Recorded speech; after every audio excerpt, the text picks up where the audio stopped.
Hello and welcome back to another podcast. Today I'm with Alyson, who is a associate professor in psychology at Northumbria University. Thank you so much for joining, Alyson, and hello. Hello, it's nice to be here. Thank you for inviting me. Thanks for being here. It's been really interesting to look at your research, and I just want to put it in a podcast to let everyone hear about your research too. So we're going to be talking about wellbeing for students and emotional regulation with mental health today. So to start with, could you tell me a bit about your earlier research on emotional regulation and what drew you to this area, especially looking at things like bipolar disorder and mood regulation? So I did my PhD at the University of Manchester, starting in 2006, which seems like a long time ago now. And I did that on the kind of psychological mechanisms that are linked to bipolar disorder and the kind of mood dysregulation or the fluctuations in mood that people with bipolar disorder experience. And I was drawn to it because it wasn't a particular diagnosis that I knew a lot about from my undergraduate studies. And I was interested in learning about more and the kind of the ups and downs, and why when you've got somebody who's got unipolar depression, as we might call it, or major depressive disorder, they experience periods of low mood, but not those highs. And bipolar disorder is very distinctive because there are those periods of low mood and those periods of high mood, what we call hypomania or mania. And that really, I felt like that obviously matched really well with emotion regulation, with the idea that, if there are these kind of mood fluctuations happening, then maybe regulation's not going as well as it could do. And it's not that, the main feature of a condition like bipolar disorder, the emotion regulation strategies, but it is something that could be worked on in therapy. So it's something that can be actually changed. People can be, can go through cognitive therapies that allow them to kind of think differently about their mood and respond to it differently. And that's basically what my earliest research was on, was the ways in which people who experience mood fluctuations think about those mood fluctuations and then feel like, I have to do something about this. I have to try and either down-regulate my mood, kind of, feel a bit more steady, or up-regulate it, if they're starting to feel low, kind of wanting to feel a bit more hyper or activated. And that was basically what we found, is that people who were either at risk of developing bipolar disorder but didn't have it, or who had bipolar disorder did have these greater tendencies to have those kind of more extreme beliefs about how they were feeling. And then the idea then is that then leads on to kind of attempts to regulate, which might actually not be helpful, could be unhelpful in fact. That's really interesting. Thank you for sharing that as well. So what sort of, I know you've gone over this a little bit, but could you delve into a bit more of the findings that you had? Yeah, so when we talk about these kind of extreme beliefs that people have about how they're feeling, and it's not just in relation to bipolar disorder, but also, like I say, people who are at risk of developing bipolar disorder, because they might have kind of traits that are reminiscent of bipolar disorder, those kind of mood fluctuations and so on, or just mood dysregulation in general, sort of along that continuum from people who might have clinically significant experiences and people who don't. When we talk about these extreme beliefs, it's kind of like really personalised interpretations of how you're feeling. So I feel a bit hyper, this means I'm about to have a breakdown. Or I feel a bit hyper, this means I can achieve anything that I want to achieve. And then on the other hand, you might find that people might think about low mood as like, I feel low, I'm not in control, this is a catastrophe, and so on. And those beliefs, or as we call them in the moment, we call them appraisals, that's how you appraise how you're currently feeling, then drive attempts to kind of try and control how we're feeling, our mood, our activation levels, our energy, and so on. And in bipolar disorder specifically, we theorised that because there are these ups and downs of mood, that people would have really conflicting beliefs about how they were feeling. So sometimes they would be driven to try and feel more hyper, feel more positive, and other times they might be almost quite scared of feeling hyper and positive, perhaps if they've had a really detrimental episode of mania, for example, like really high mood, and they might try and kind of down-regulate that to feel a bit more steady. That could then, of course, go too far into kind of really low mood. So it's really, really complex, and that we found that people who, like I say, are at risk of bipolar disorder, who have bipolar disorder, do tend to have these extreme beliefs, very individualised beliefs, that basically how they're feeling is going to have big repercussions for them. And we found that those were elevated in people with bipolar disorder. They were more likely to have those beliefs. And those beliefs were also associated with mood symptoms, so the symptoms of low mood, the symptoms of high mood, and also both positive and negative affect as well. And this is something that I think is quite unique about bipolar disorder, is that it's that high mood state which is what characterises bipolar disorder, obviously what separates it from major depressive disorder, but also the conflicting beliefs that people have about their high mood states. So like I was saying before, feeling on one hand, I'm really driven, I can do loads, I've got loads of energy, the world is full of unlimited opportunities for me, and on the other hand, I'm about to have a breakdown, I'm about to lose control of my mind because, I'm feeling too high, I'm feeling too hyper.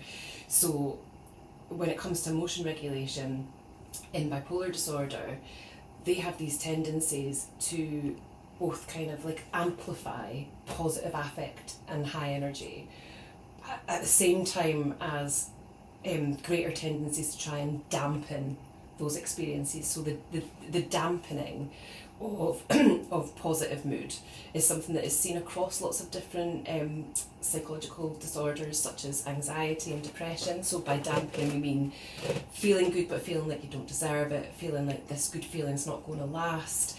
It's very much a thinking style, but it has this impact on how people are feeling. But in bipolar disorder they have both. When it comes to high mood, they have the tendencies to dampen positive mood and the tendencies to amplify it, and that is thought to be one of the explanations for why they experience the ups and downs in mood, rather than with major depressive disorder where it's low mood only.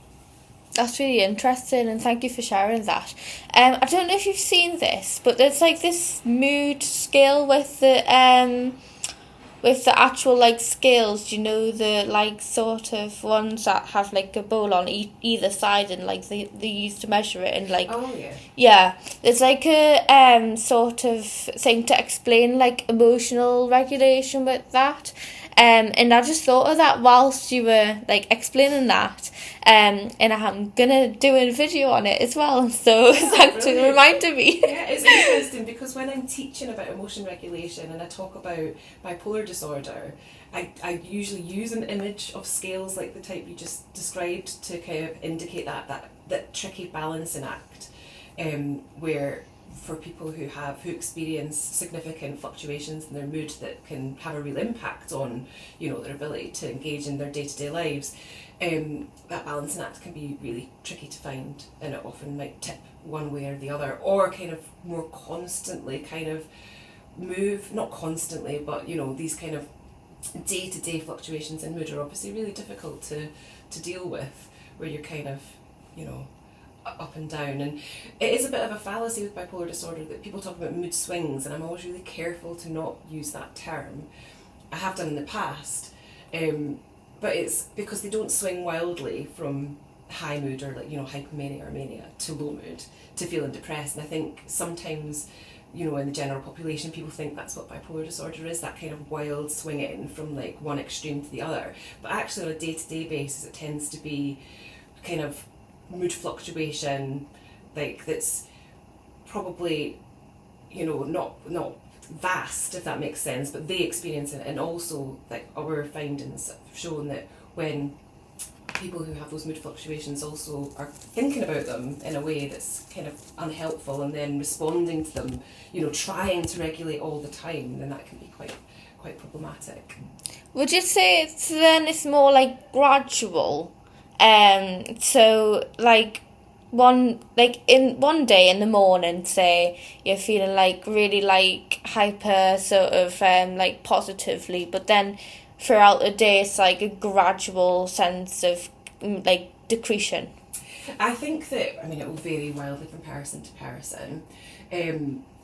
the evidence would suggest, this isn't something I've done research on, but when it comes to the kind of the development of what we would call a mood episode in bipolar disorder, so that's where somebody has met the the diagnostic criteria for being in an episode of depression or an episode of hypomania or mania. The evidence suggests that there's what we call a prodromal phase, which is the symptoms aren't clinically significant, but they're there, they're starting to appear, the person might notice it themselves, people who are close to them might notice them themselves, so it's kind of those early warning signs, I guess. But then that takes a while to unfold over time, and I couldn't put a number on that, like how long that takes. It could happen over the course of days. That does vary, not even from person to person, but within a person, no mood episode's the same as the previous one. But when we talk about the mood fluctuations, it is more that kind of like, it's not fluctuating from mania to depression, like I say. It's not fluctuating from one mood episode to the next. It's kind of lower level ups and downs and kind of mood energy levels that maybe are experienced, well, evidence suggests are experienced more in people with bipolar disorder, even when they're not in a mood episode, compared to people who don't have bipolar disorder. That's really interesting, and it makes us think while you were talking about like the neural pathways and like the differences within them. So I'm gonna go and look at that. Yeah. I mean, to be perfectly honest, the kind of the brain neural side of things isn't something that I know a lot about and should probably learn a little more about, because I tend to focus, obviously I'm a psychologist and I'm not a neuropsychologist, or that's not my kind of field, so I'd be interested to learn more. Yeah, I love neuropsych. Well, good. Good. So you've done work looking at how people think about their own moods and energy levels, including developing a shorter version of the HAPPI measure. Can you explain what that tool is for and what you learned from it? Yes, of course. So we call it the HAPPY, which is a nice, good acronym, so it's memorable. And the full name is the Hypomanic Attitudes and Positive Predictions Inventory, which is a very, very long name. So this was developed quite a long time ago now, like 20 years ago, plus by Warren Mansell, who became my PhD supervisor. And it was really long. So it measures the kinds of beliefs about how you're feeling that I was talking about before, those kind of extreme personalised beliefs about how my mood currently is going to have a big impact on me one way or another, whether that's good or bad. That's kind of how I'd sum it up. And that's what the HAPPY measures, those beliefs. So we're able to get people to complete that questionnaire, and then we can compare their scores basically. And that's how we found that people at risk of bipolar disorder and who have a diagnosis of bipolar disorder score significantly more highly on that particular measure than people who don't have bipolar disorder. Even people that have major depressive disorder, for example, people with bipolar score more highly on that measure. So it seems to be something that's quite unique to bipolar disorder, these kind of extreme beliefs about mood states, energy levels and so on. And so it's been used in a lot of research to kind of look at whether or not our theory that these are kind of driving some of the difficulties that people with bipolar disorder have in terms of their mood. It's been used to test that, but it can also be used in clinical practice. So it can be used in cognitive behavioural therapy to help people to identify the ways in which they're thinking about how they feel, and to maybe come to think about that in a different way or a less extreme way, and then hopefully then that has the effect of then them feeling like, if you believe that how you're feeling is going to have this big impact on your life, and you're going to want to do something about it. So people with bipolar disorder may kind of over-regulate. They might kind of try to control how they're feeling more than they need to, rather than just kind of letting things come and go. And that then is thought to have that kind of counterintuitive effect on actually making things worse. So they're trying to keep things in check, but actually it's doing the opposite, and it's kind of driving their mood either upwards or downwards. And that scale can be used to look at these beliefs, and then the idea is that the beliefs then drive the kind of emotion regulation strategies or the mood regulation strategies, which then have that kind of further impact on how you're feeling. And then of course people then interpret those changes and how they feel with those same set of beliefs, and so that kind of can become a bit of a vicious cycle. So yeah, it's the happy, we wanted to make it shorter because over the years since I published my work on that measure, when I was first starting out, my first kind of research, people would contact me, or they would contact Warren, who was my PhD supervisor, and they would say, I really want to use it, but it's too long. Like, I want to use it with my clients in clinical practice, or I want to use it in my research project, but it's like 60 items. It was actually 61 items long. And I was saying for years and years, it needs to be shorter for people to actually use it, for it actually to have an impact. And that's what we did. And I think that hopefully will mean that people use it more and that it can be more helpful in clinical practice in particular, because 61 items is a lot. It is a lot. It's a lot of different beliefs. That's really interesting, and thank you for sharing that. So from your work on emotion regulation in bipolar disorder, what do you think are the most important things for people to understand, whether they are supporting someone or experiencing it themselves? I think it is that these kind of conflicting beliefs about how they feel about their moods. So going from, on one hand, interpreting it very positively, like I feel great, this is brilliant, I'm going to do all of this amazing stuff, to also thinking this is terrible, this is catastrophic, I'm about to lose control, I'm about to have a breakdown. I think that's really key to understanding the ups and downs, like I say, the mood fluctuations that are seen in bipolar disorder. Also the mixed mood states that are seen in bipolar disorder, because sometimes, somewhat paradoxically, you can find people who have both the symptoms of mania and depression at the same time, and you think they're kind of opposite, and the word bipolar suggests that, but actually they often co-occur, and that's a mixed mood state. And I think that this kind of model around the extreme conflicting, either very positive or very negative beliefs about how they're feeling might also drive the idea that they're kind of experiencing ups and downs and possibly highs and lows almost at the same time. And I think that helping people to understand that, you know, your mood isn't always going to have a big impact, and you can, you know, try and not either amplify it, make it stronger, or kind of try and control it and try and, like, you know, keep it in check, that maybe that might be driving some of the mood fluctuations. And I think that's both helpful for people who have bipolar disorder to understand, but also to their family as well, understanding what might be going on you know, in their mind that might be driving some of the symptoms that they're having. That's really interesting, and it makes us think, have you done anything towards different, like, techniques for bipolar disorder as well? Like, do you know how there's, like, anxiety techniques and stuff like that? I haven't. I've not done any kind of therapy.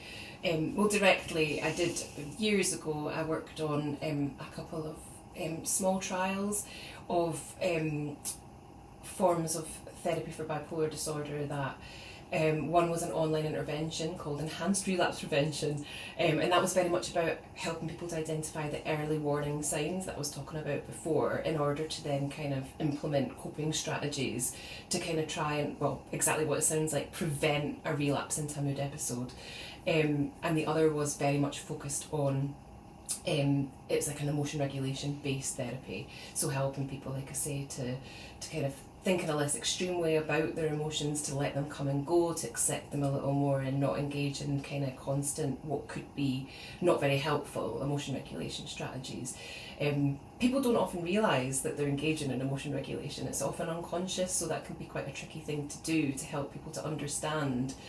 And it's not always behaviours, it's all, a lot of emotion regulation strategies are what we call cognitive, so they're actually going on in people's heads. That's the thoughts that they're having about how they're feeling.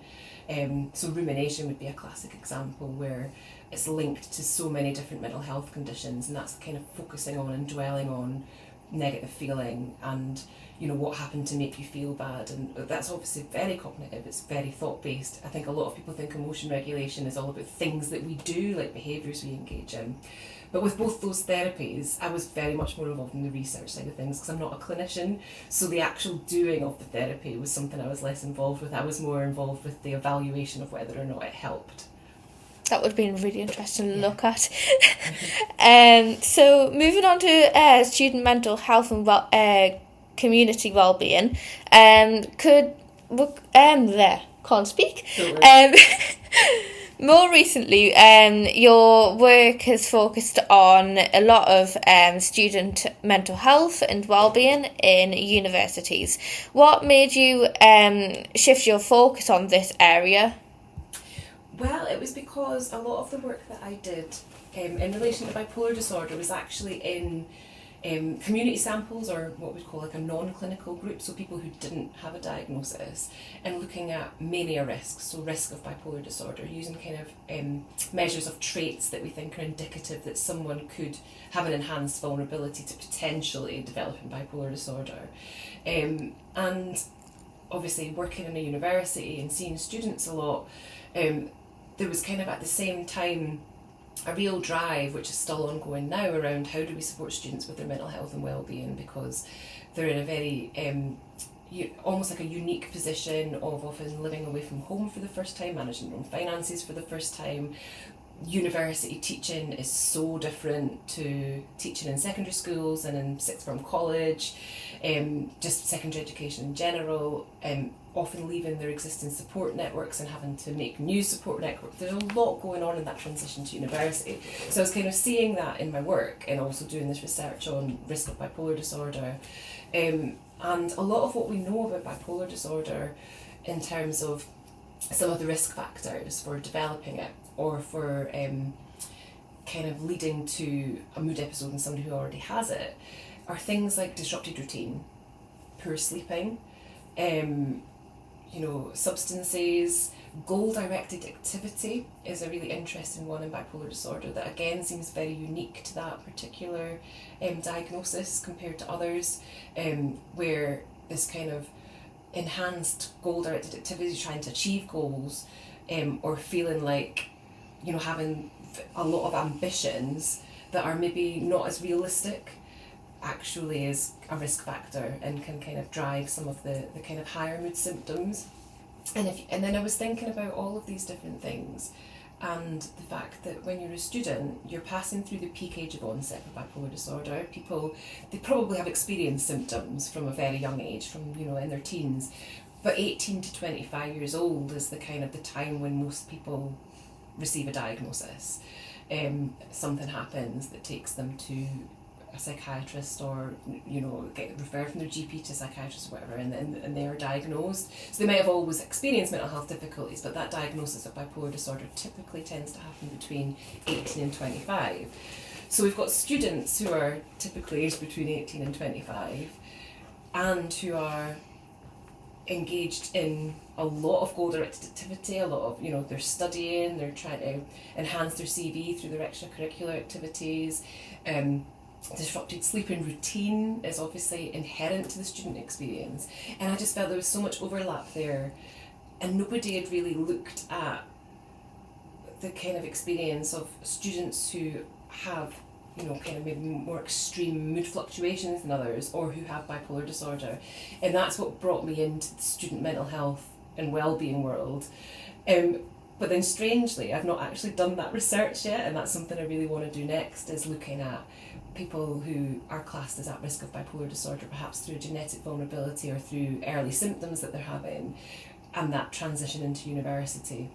So when I ended up kind of moving to the student mental health and wellbeing world, I kind of moved away almost from the kind of clinical, diagnostic driven research, more towards mental health and wellbeing and all, and kind of positive mental health promotion, prevention basically, and a little bit more on the kind of wellbeing side of things, which is not just about symptoms of things like anxiety, depression and so on, but more about are your relationships good, are you happy with your life, do you have satisfaction with your life, or do you feel like you're achieving your goals.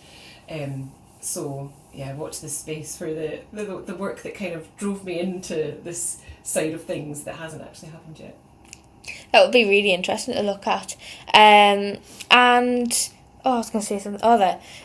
Reading Week. We never used to have that a long time ago. They don't call it Reading Week anymore. I can't even remember what they call it now, but I'm used to calling it Reading Week.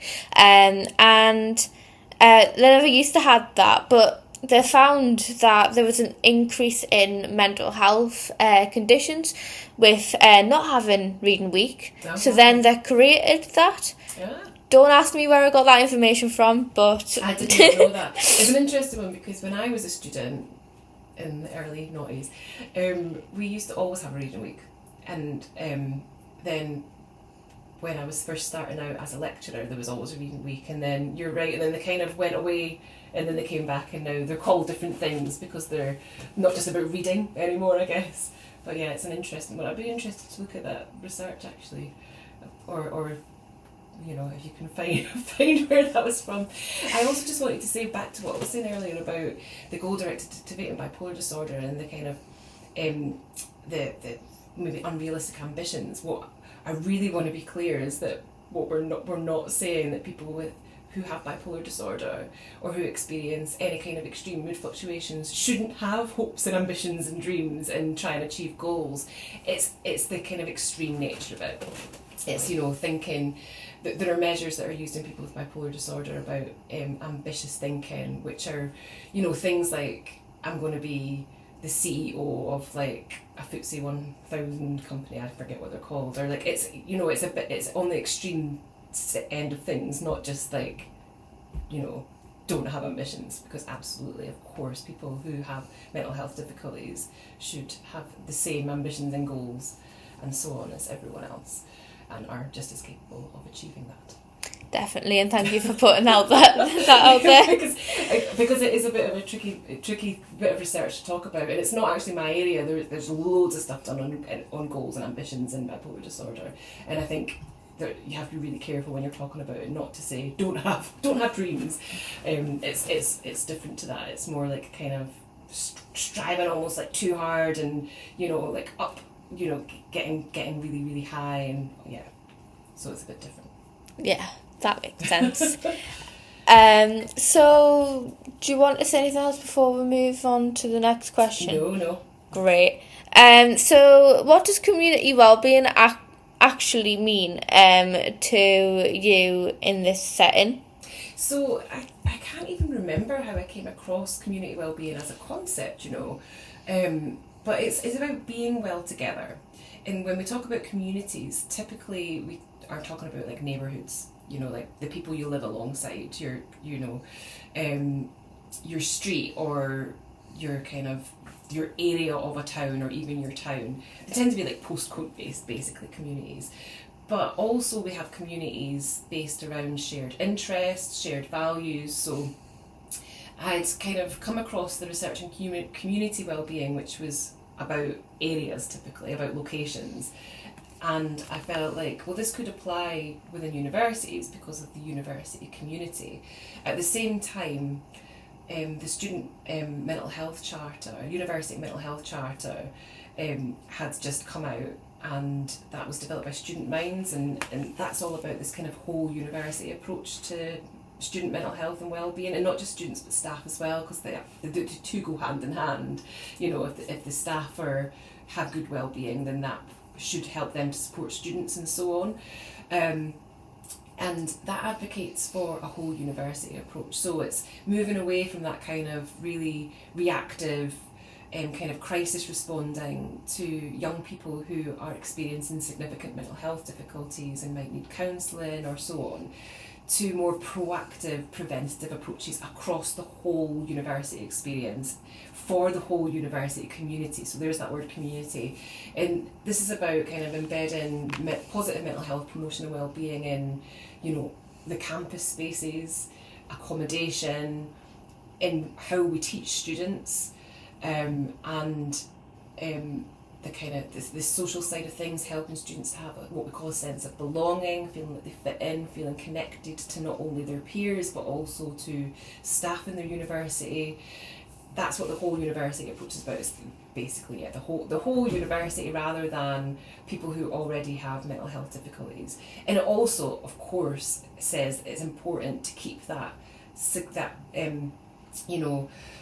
evidence-based support available for people who are experiencing mental health difficulties, but also to just kind of try and shore up everyone's well-being on a kind of institutional level, which is not easy.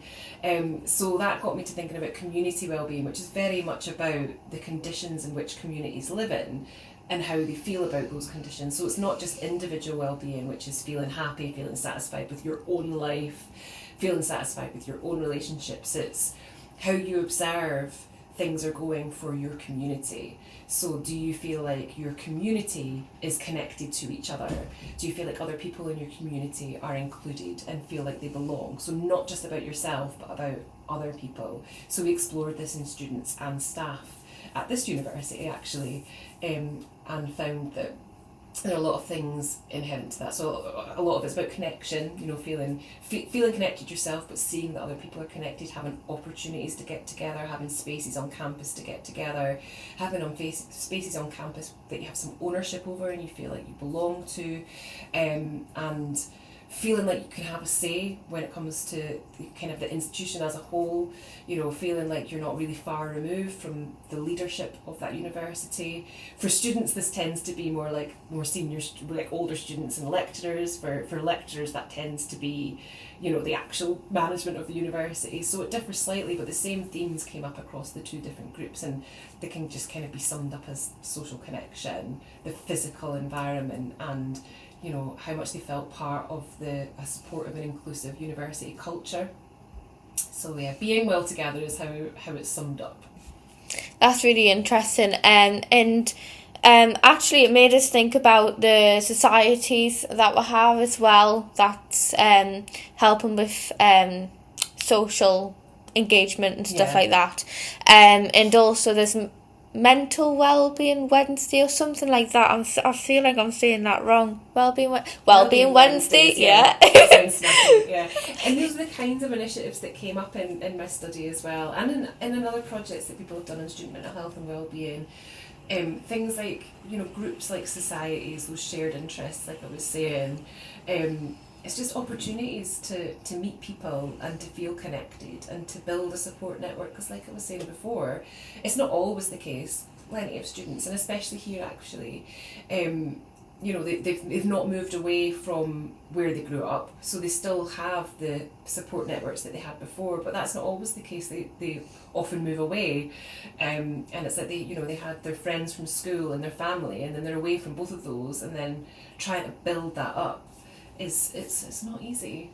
And I remember when I started university, quite a lot of my friends from school, I went to school in Edinburgh, I went to university in Glasgow, and quite a lot of my friends from school went to the same university as me.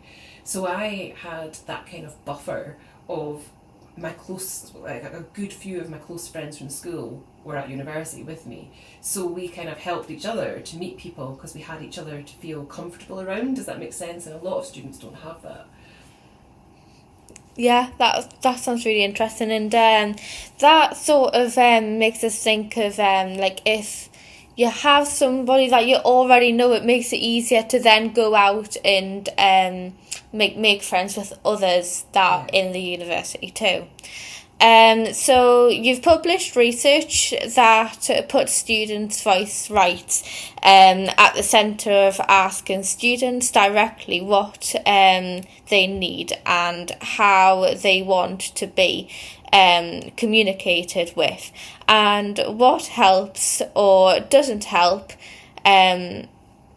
What have been the most surprising or important things you've found from listening to students? I don't know if anything's really taken me by surprise too much, but I think that one of the things that came up in a study we did on student quality of life, so what areas of life do students find particularly important when it comes to their well-being and satisfaction with those different areas of life, whether that's like the physical environment on campus or in the city that they're studying in, or their social networks, social support, their relationships with friends and family. A lot of these things were unsurprising because they are typically domains of quality of life when we look at different groups of people who aren't students. Things like, feeling satisfied with your mental health, your physical health. Obviously for students, a bit more uniquely kind of satisfaction with their academic life, their studies, the support they're getting through their studies. But then again, that mirrors what has been found with quality of life in other groups where, opportunities for learning or development or employment and so on are part of that. But what we found that was perhaps on the more surprising end, or it seemed quite unique when it came to quality of life, was two things. Firstly was this kind of keeping a balance. So feeling unable to keep a balance of all the different competing demands on their time was detrimental to their quality of life. And students have a lot of competing demands, and I think sometimes people underestimate that, you get people who, they're full-time employment, and then you get students who are full-time students, but they're also in part-time employment, some of the time, which can be a lot of hours potentially going towards full-time, but also in this pocket of time where they do feel quite a lot of pressure to I need to make the best of this, I need to be doing all of these things, I need to be doing all of these extracurricular activities and all of this volunteering and engaging with all of these societies, and that's a lot of pressure, and it's a lot that takes a lot of time, and achieving a balance and being able to do all of those things and still see your friends and still rest and chill out can be really hard. And that came through quite a lot for students in a way that doesn't tend to be seen in people who are maybe in full-time employment, who are kind of a bit more settled with I'm in my career, and all of that kind of stuff. And on top of that, another factor that came up with student quality of life, or domain as we call them, was the future. So worries about the future and future opportunities and what we call employability, being something that impacted on their quality of life in the now. So their current quality of life was impacted by thinking about their future, and that, as far as I'm aware, hasn't come up in quality of life research or wellbeing research so much in other groups of people, other kind of age groups or demographics, or so on. Yeah, there's a lot of things talking about like experience. You've got to have experience in order to get a certain job or career aspiration or whatever, and it constantly goes around in your brain as a student, and making sure that you've got enough experience as well, and it's quite a big deal as well, and I can really understand that. What I was going to say, with the experience, it sort of helps to then, I seen this quote somewhere about if you have experience, you've also got to think of what impact that had on you as well. You get all that experience around different places, but you've got to have that impact. Yes. And whether that's empathy or whatever, you've got to have some sort of skill that went with that experience. Absolutely, as well. Yeah. And people don't really think of that. They just think, oh, I'm getting experience here, that's really good. You need to really reflect on where you were when you started out on that experience, whatever it is, whether it's a work placement or paid work or volunteering. Where were you before you started that, and then how did it shape you? And those are the kinds of things that typically, when you're applying for jobs or further study, people want to see that reflection on. I can show evidence that I have presentation skills or good communication skills or interpersonal skills. They don't just want a list of skills, I did this and therefore I have these skills. It's how do you know that you have those skills, and what did you do during that experience that helped to shape those skills in you? So it's not a tick box thing. Yeah, so it's got to be a reason behind it, but an actual reason, I developed empathy because I listened to people and got to be in the centre of talking to people directly about experiences or whatever. So your work covers both individual mental health, how we regulate emotions and wider community and university life. How do you see those two things connecting, and does understanding emotion regulation help us build better university communities, or vice versa? So I think that if we have strong communities and we have good community well-being, connected communities, good support networks, good support in general, inclusion and belonging, physical spaces that people can get together, like I say, and that feel like they belong in, and a kind of empathetic, compassionate leadership, which means that people feel like they're able to participate, to get involved, to have a voice, and they feel cared for, basically. I think if we have those things, then that could have an impact down the line on somebody's own individual mental health. So if we think about prevention and promotion in terms of mental health, it's kind of a public health approach, basically, is about if you take any setting, such as a university, which is both an education setting and a workplace setting, and you implement initiatives that are about supporting the well-being of everybody in that setting, then that could have cascading effects on their individual mental health and well-being, and potentially for some people who might be at increased vulnerability of developing a significant mental health problem, it might prevent that because they feel like they've got those connections, they feel like they've got that support, and social support is one of the biggest protective factors when it comes to mental health. It kind of buffers against other risk factors, other forms of adversity that people might experience, but also just by itself it's just something that is thought to decrease risk of developing significant mental health difficulties. So that's how I see the two kind of aligning with one another, and that's a big question about, we'd assume that if communities are supportive and people's kind of well-being is taken care of when they don't have a mental health difficulty, then we might assume that they might be at less risk of developing a mental health difficulty. We don't know that yet. That's a big long-term research project, and I would really like to do something along those lines. And when it comes to emotion regulation, it is very individual, but there's interpersonal emotion regulation, which is something I've not done research on myself, but again I would really like to, which is how we regulate each other's emotions in our interactions, and that's also linked to mental health and well-being.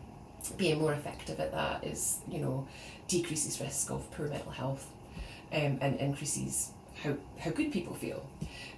So emotion regulation is not only individual, it can be about how we interact with people, and I suspect that good interpersonal emotion regulation might be a part of good community well-being, but that remains to be seen. That would be really interesting. Yeah, I know, I'm getting all these ideas now. That's what happens when you do one of these, because I get it like, oh, that's a good video idea, like I did before, and stuff like that. I'm just like, oh, this is really good for me. Oh, the mic's crackling. There we go. If you could leave one key message with students and university staff or leaders about how we should approach mental health and well-being, what would it be? I think for me, it's compassion and care. I think that universities can be high pressure situations for both students and staff. Staff have their own pressures with, getting their research out there, obtaining the big grants to do their research, having excellent teaching, and then students, all the things I was talking about before, there are those pressures. And I think universities that understand that and support their staff and students to do those things, but also not to be too competitive, not that competitiveness can kind of drive division in some ways, and make people maybe not feel so good and not so connected. And I think that care and compassion as an approach to leadership, I think, is really important. Don't be tokenistic. You want to listen to the people studying and working in your institution about what their needs are, and just kind of helping to support them, to feel connected, to feel able to do what they want to do, and that's it really. That's not a small job, not an easy job. I completely agree with that. And thank you, Alison, so much for joining this podcast. Do you have anything else before we finish it up? No, that's great for me. Thank you very much. I feel like I've spoken a lot. That would be great. And thank you so much for joining this podcast. And it's been really interesting to talk to you as well. And thank you all for listening to this podcast as well. And if you have any questions, you can go ahead to the comment section of this podcast or direct message me over on Instagram, or email me at healthvision216@gmail.com. Thank you all for listening, and I'll see you all later. Bye.